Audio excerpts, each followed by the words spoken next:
Coucou tout le monde. Alors je baisse la musique.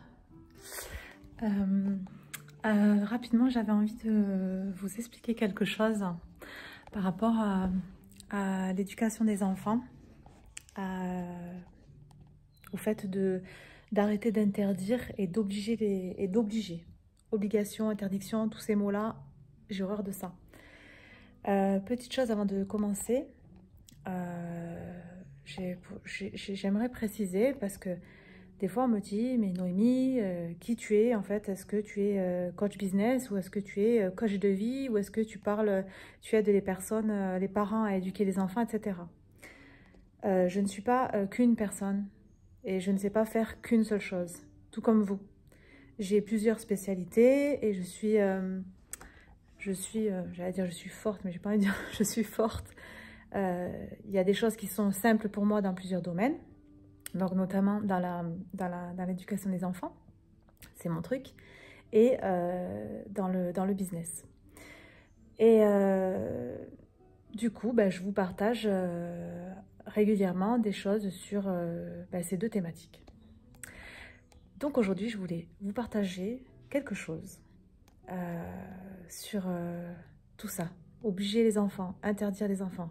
C'est trop compliqué, c'est trop dur ça. Je voulais vous raconter juste des petits exemples par rapport à comment moi j'ai fait quand mes enfants étaient petits.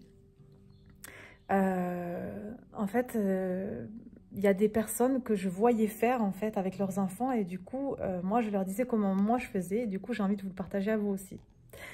Parce que je sais que ça leur a fait du bien d'entendre ça, que ça a changé beaucoup de choses, donc je trouve que c'est important de le dire en vidéo, comme ça il y aura plus de monde qui pourront, à qui je pourrais partager ça. Quand, par exemple, j'ai mes enfants, donc à l'époque j'habitais au premier étage dans un immeuble, aujourd'hui aussi j'habite au premier étage, et j'avais mes enfants, enfin voilà, on a des enfants, quand vous habitez à l'étage, les enfants ont envie de regarder par le balcon, de se pencher à la fenêtre ou au balcon. Et vous avez des parents qui vont de suite dire s'affoler, puis dire que c'est interdit, ne fais pas ça, c'est dangereux, blablabla. Ce que moi je faisais, justement, je leur disais pas allez-y sauter, mais je les prenais avec moi sur le balcon, et en fait je les laissais se pencher, je les tenais, je les laissais se pencher, et en fait je leur expliquais ce qui allait se passer. Vous savez, on est toujours là à interdire les choses aux enfants sans expliquer derrière la conséquence. Et si on n'explique pas les choses, l'enfant, il ne sait pas en fait pourquoi vous êtes en train de lui interdire la chose. Donc, vu qu'il ne sait pas pourquoi vous êtes en train de lui interdire, il va quand même aller retourner le faire, même si vous lui interdisez de le faire. J'avais une de mes amies qui avait son fils qui voulait tout le temps aller toucher le four qui était chaud. Et à chaque fois, elle lui interdisait d'aller le faire. Et à chaque fois, elle me disait, je ne comprends pas, à chaque fois, il veut aller toucher le four. Je lui ai dit, laisse-le toucher le four. Alors, bien évidemment, en faisant attention, en étant derrière. Moi, c'est ce que je faisais. Moi, mes enfants, quand ils étaient petits, ils voulaient aussi toucher le four. J'étais à côté d'eux. Je l'ai fait une fois. Je leur ai dit, écoute, je leur ai expliqué. J'ai dit, écoute, le four, il est chaud. Si tu touches, ça risque de te faire mal, tu vas te brûler. Est-ce que tu as envie de toucher? Je lui mettais la main près, enfin je lui disais, moi je mettais ma main près du four, je lui disais, regarde, touche, je commence à sentir la chaleur. Il faisait, il sentait que c'était chaud. Et finalement, ils n'ont jamais touché le four, mes enfants. Et ils ne sont jamais retournés pour essayer de faire cette expérience-là. Parce que je leur ai expliqué, parce que je leur ai montré et parce qu'ils ont compris ce qui allait se passer.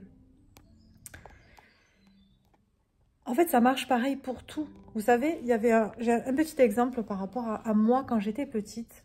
Moi, avec mon frère, quand on était dans la voiture, qu'on partait en vacances avec mes parents, on était derrière et on adorait jeter les papiers par la fenêtre.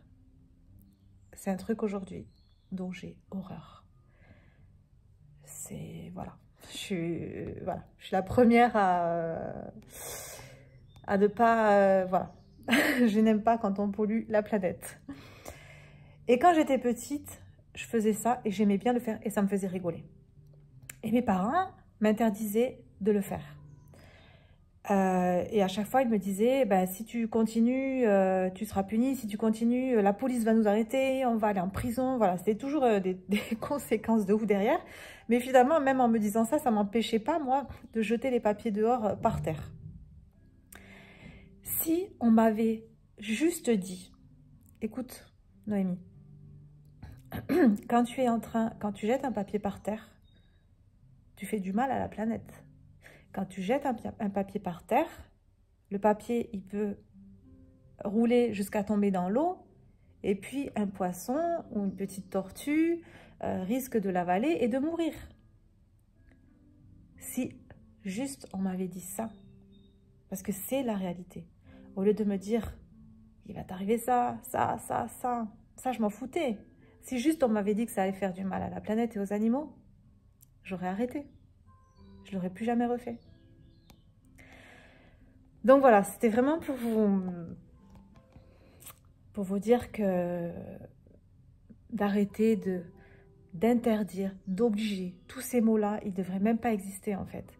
C'est vraiment, voilà, les choses, elles sont simples, elles sont fluides. Je sais, je fais que me répéter dans toutes mes vidéos, mais c'est vraiment comme ça que ça se passe en fait. De montrer l'exemple, d'expliquer les choses, de pourquoi on ne veut pas que notre enfant fasse ça. Quand les enfants, vous savez, ils sont plus intelligents que nous, croyez-moi. Les enfants, ils n'ont pas encore été formatés en fait. Donc, si vous leur expliquez les choses, ils vont comprendre. Vous savez, dans ce monde, on parle à des enfants comme si c'était des teubés en fait. Et du coup, vu qu'on leur parle comme si c'était des teubés, ils deviennent des teubés, forcément. Parlez-leur comme vous parleriez à un adulte en fait. Ils sont intelligents, ils peuvent tout comprendre. Ils peuvent vraiment tout comprendre. Vous savez, une fois, il y a 2 ans, là, en fait, je vais vous parler d'une expérience par rapport au fait que on cache souvent des choses à nos enfants. Mais quand vous cachez quelque chose à vos enfants, les enfants, ils le ressentent. Ils le ressentent. Ils le savent. Et du coup, ça va leur mettre une blessure inconsciente, en fait. Ils vont sentir et ça va leur... Il va se passer quelque chose à l'intérieur de eux, en fait, de savoir que vous leur cachez quelque chose. Il y a 2 ans, dans mon appartement, j'ai vécu une expérience avec l'invisible. Et en fait, il y a une entité qui est venue chez moi et qui a cassé pas mal de choses sous nos yeux. Et on était témoins, moi et mon plus grand, qui a 16 ans. Et mon fils Adam était en train de dormir. Et je n'ai pas voulu lui dire. Donc, je ne lui ai jamais raconté parce que pendant 1 mois, j'étais terrifiée. Et je ne voulais pas lui apporter cette peur-là. Donc, je ne l'ai jamais dit à mon fils parce que je ne voulais pas qu'il ait peur. Et j'en avais parlé à plusieurs personnes qui connaissent un petit peu tout ça. Et en fait, on m'avait dit que les enfants sont prêts à entendre que tout ça existe. Et ils sont prêts à l'entendre et c'est même plus facile pour eux de l'entendre en fait. Parce que, vous savez, quand on n'a pas encore on n'est pas encore formaté, on n'est pas encore conditionné, on n'est pas encore programmé. Donc tout l'invisible, on le voit quand on est enfant, d'accord ? Parce qu'on vibre sur une autre fréquence, on ressent les choses, on est connecté à la source divine et on n'est pas, quand on est enfant, on ne vibre pas sur la même fréquence que quand on est adulte. Vous voyez, quand on est bébé, on dit parfois que les bébés sourient aux anges. Parce que les bébés, c'est comme les animaux, ils voient l'invisible. Et en fait, pourquoi on s'arrête quand on grandit, on se coupe de tout ça, on est coupé de tout ça parce que on va avoir, par exemple, fait des cauchemars ou peut-être avoir ressenti quelque chose ou alors avoir vu quelque chose d'invisible, un esprit ou autre. Et en fait, si on le dit à quelqu'un, à nos parents, on va nous dire non, laisse, arrête, c'est un rêve, c'est ton imagination, tu dis n'importe quoi, ça n'existe pas. Donc, à force de nous dire ça, ben forcément, on va se couper, on va mettre ce voile sur nos yeux et on va se couper de ça et voilà, on va se dire, ben non, ça n'existe pas, c'est mon imagination. J'ai vu un esprit, mais c'est faux en fait. Donc on se coupe de tout ça, on se coupe de l'invisible, on se coupe de tout ça alors que ça existe réellement. Donc du coup, les enfants sont prêts à l'entendre plus que nous, les adultes. Voilà, c'était les petites expériences du jour que je voulais vous partager. J'espère que ça vous a plu. N'hésitez pas à me le dire en commentaire et à partager cette vidéo à plein de parents, plein d'autres parents qui sont dans ce truc-là de forcer les choses, d'obliger, d'interdire, etc. Parce que vraiment, ce sont des choses qui peuvent tout changer, vraiment. Je vous embrasse fort.